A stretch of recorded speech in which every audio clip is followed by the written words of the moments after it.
Čo je 7 hlavných hriechov? Okrem toho, čo je obsiahnuté v desatore, existuje aj iný zoznam vecí, ktorým by sme sa mali snažiť vyhnúť. Je ním 7 hlavných hriechov. Pýcha, lakomstvo, závisť, hnev, chamtivosť, obžerstvo a lenivosť. Hlavnými hriechmi sa nevolajú preto, že by boli závažnejšie ako iné, ale preto, že sú prameňom mnohých iných hriechov. 7 hlavných hriechov má často niečo dočinenia s našou povahou, dispozíciami či našou výchovou. Napríklad niektorí ľudia sú od prírody veľmi aktívni a impulzívni. Kvôli tomu budú musieť skôr bojovať s hnevom ako s lenivosťou. Iní môžu mať presne opačný problém.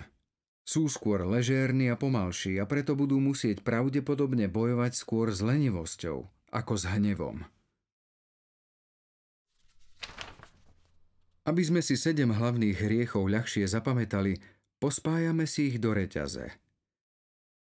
Prirodzene v takomto reťazci sa v skutočnosti asi nevyskytujú, ale ako pomôcka je to dobré.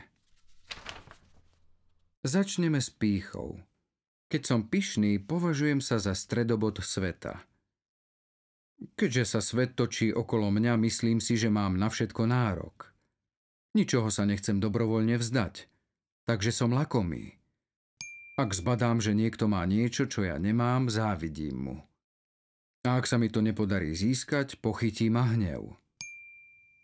Ale keď som nahnevaný, potrebujem sa uspokojiť nejakou náhradou.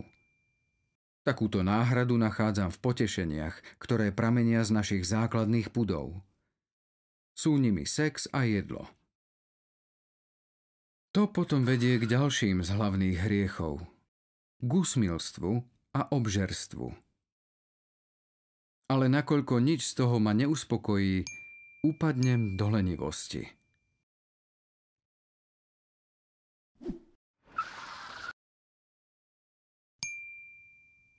A už ich máme.